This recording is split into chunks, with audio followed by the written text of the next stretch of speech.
형제가 여러분 안녕하세요. 오늘은 2월 20일 월요일 전능자가 택하신 처소와 사람이라는 제목으로 시편 132편 1절부터 18절까지를 묵상합니다. 1절 여호와의 다윗을 위하여 그의 모든 겸손을 기억하소서. 자, 하나님 앞에 이제 성전에 올라가면서 기억하는 것은 다윗이 하나님 앞에 드렸던 이 예배를 말합니다. 다윗처럼 우리도 겸손히 주님의 얼굴을 구합니다. 다윗의 모든 겸손은 뭐냐면 다윗이 왕으로 한 나라를 다스리며 왕으로 등극하며 강력한 통치를 하지만 하나님 앞에서는 연약한 인간과 죄인의 모습으로 늘 서 있었습니다. 늘 하나님의 음성을 구하고 하나님 제가 이 싸움을 할까요? 올라갈까요? 그래서 하나님의 음성을 구하고 하나님께서 말씀하시면 예스하며 가시고 하나님이 노라고 말씀하시면 언제든지 순종하고 하나님의 뜻 가운데서 살았습니다. 그리고 하나님의 주권은 늘 자신의 삶에 인정하면서 그 뜻에 살려고 했던 그 다윗의 겸손함, 하나님 앞에 내 뜻과 내 의지를 구하는 것이 아니라 하나님의 음성에 늘 따르는 하나님 앞에 한 인간으로 왕으로 쓴 것이 아니라 하나님 앞에 한 인간으로 서서 하나님을 예배했던 다윗을 기억하시옵소서. 그것이 바로 이 성전에 올라가는 노래 이 시편 132편을 고백하는 사람들의 고백이었습니다. 우리도 다윗처럼 겸손하게 주님 앞에 예배합니다. 여러분 예배할 때 특별히 주일 예배가 너무너무 중요한데요. 이 성전에 올라가는 노래를 통해서 이스라엘 백성들이 절기 때마다 함께 모여서 함께 찬양하며 함께 고백하며 그들이 예배했듯이 우리가 주일 예배를 통해서 하나님 앞에 내 자신을 어떤 위치로 서가는지를 우리가 돌아봐야 하는 것입니다. 매일매일 우리의 삶 가운데서요. 삶의 예배도 마찬가지입니다. 그래서 하나님 앞에 겸손함으로 서는 것, 그것이 예배자의 모습이라는 것이죠. 2절 그가 여호와께 맹세하며 야곱의 전능자에게 서원하기를 내가 내 장막 집에 들어가지 아니하며 내 침상에 오르지 아니하고 내 눈으로 잠들게 하지 아니하며 내 눈 꺼풀로 졸게 하지 아니하기를 여호와의 처소 곧 야곱의 전능자의 성망을 발견하기까지 하리라 하였나이다. 자, 다윗이 이제 예루살렘으로 수도를 정하고 그것을 통해서 이제 나라를 다스리는데 다윗이 늘 마음 가운데 이렇게 허전했던 것이 뭐냐면 법궤를 예루살렘으로 들어오지 못해서 왜냐하면 법궤와 성막을 가지고 온전한 하나님의 임재를 구하고 예배해야 되는데 그게 없으니까 제대로 된 예배를 드릴 수가 없었어요. 그래서 법궤를 가지고 옵니다.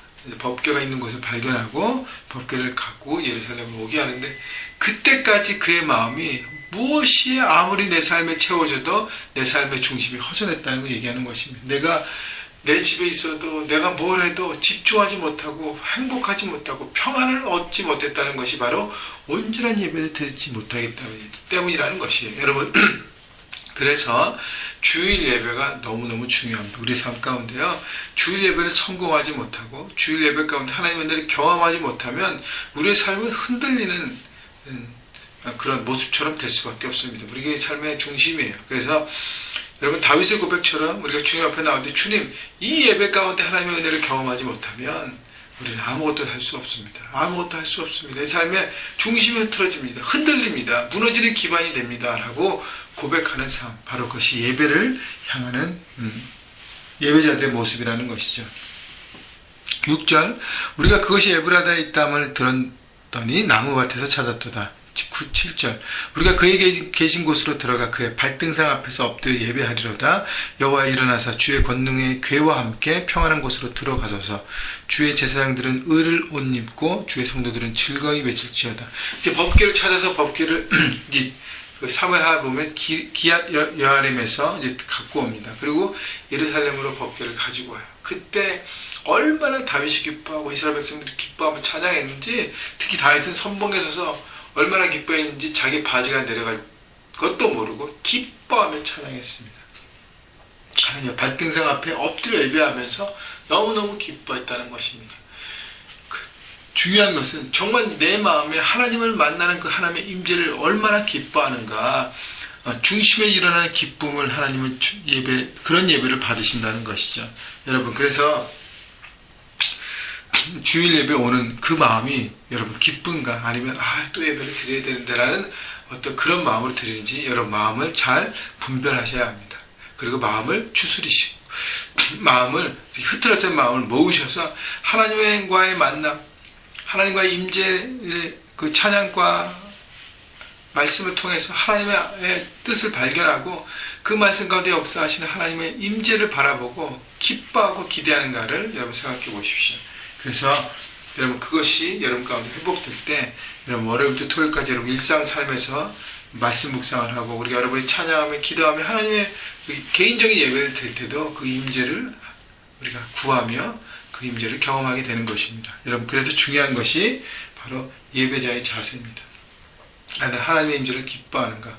예배의 회복을 통해서 온전한 예배가 우리 삶의 중심이 되게 합니다. 여러분 그래서 또 이번 주 돌아오는 주일 예배가 올 텐데 여러분 기대하십시다. 그리고 사모하십시다. 그리고 매일매일 여러분 삶 가운데 주님을 바라보십시다. 그 마음을 통해서 하나님의 향한 예배가 여러분 가운데 회복될 때 여러분의 삶의 중심이 든든하게 서고 그 다음에 무엇을 하든 하나님의 축복 가운데 있는 것이죠. 10절 주의 종 다윗을 위하여 주의 기름 부음 받은 자의 얼굴을 외면하지 마옵소서. 11절 여호와께서 다윗에게 성실히 맹세하셨으니 변하지 아니하실지라. 이르시기를 내 몸의 소생을 내 왕위에 둘지라. 내 자손이 내 언약과 그들에게 교훈하는 내 증거를 지키실 때 그들의 후손도 영원히 내 왕위에 앉으리라 하셨도다. 하나님께서 다윗의 후손에게 축복을 주시고 언약을 주십니다. 뭐냐면 온전한 예배를 드리고 성실한 예배를 드렸던 추구했던 다윗의 삶 가운데 주셨던 축복은 내 후손을 통해서 왕위가 계속 이어지고 그 다음에 영원한 내 왕위에 앉으리라고 얘기하는 것이죠. 물론 이제 다윗의 후손들이 왕이 됐고 하나님이 다윗의 후손들의 왕들은 어떤 이런 정변을 통해서 죽거나 그런 일이 없도록 하나님 지켜주십니다. 그러나 그들의 불순종으로 왕위는 끊어지죠. 그러나 누가 오시죠? 다윗의 혈통으로 영원한 왕 예수 그리스도가 오셨습니다. 여러분 예수님이 우리 가문에 오셨던 그 축복을 드리는 거죠. 그래서 이스라엘 백성들이 감사하고 축복한 것 기뻐하였던 것입니다. 13절 여호와께서 시온을 택하시고 자기 거처를 삼고자 하여 이르시기를 이는 내가 영원히 쉴 곳이라. 내가 여기 거주할 것은 이를 원하였습니다. 자, 하나님께서 이제 법궤를 통해서 이제 예루살렘의 성막이 갖춰지고 성전이 지어질 때까지 그렇게 예배하고 있었는데 그때 하나님의 임재가 그곳에 가득했습니다. 하나님께서 말씀하신 이는 내가 영원히 쉴 곳이라. 내가 여기 거주할 것을 이것은 이를 원하였습니다. 하나님의 마음과 하나님의 뜻과 하나님의 기뻐하심을 우리가 볼 수 있다는 것이죠. 여러분 그래서 다윗이 추구했던 그의 삶이 하나님 앞에 합당하게 섰다는 거예요. 여러분 우리가 드린 예배를 하나님이 그래 내가 네 예배를 받는다. 내가 너무 기뻐한다고 얘기하는 것이 가장 최고의 예배 아닙니까? 내가 원함을 드리고 내가 원하는 예배 방식과 내가 원하는 그게 아니라 예배는 하나님 중심으로 드려지는 것이 아닙니까? 여러분 그래서 여러분 하나님 앞에 여러분 중심을 드리시고 매일매일 사모하시고 그래서 주일 예배 때 함께 찬양하고 함께 말씀을 듣고 함께 우리가 헌신할 때 하나님이 그래 너의 예배를 기뻐하고 내가 이곳에 있음이 나의 기쁨이다 말씀하시면서 그 임재 가운데 우리가 함께 할 때 우리 마음에 평강이 넘치는 것입니다. 여러분 세상이 줄 수도 알 수도 없는 하나님의 평강을 누리는 여러분 평안을 누리는 인생이 되십시오. 여러분 그래서 여러분 한 주간도 또 여러분 열심히 살아가시면서 성전에 올라가는 이 시편을 묵상하면서 하나님 향한 예배 그 마음을 여러분 회복하셔서 예배를 통해서 하나님의 놀라운 은혜를 받으시고 그것이 여러분의 삶의 중심에 여러분이 삶 가운데 여러 가지 어렵고 힘들고 많은 것들을 경험할지라도 흔들리지 않는 견고한 예배자로 하나님의 사람으로 오늘 하루도 이번 주간도 승리하시기를 주님의 이름으로 축원합니다.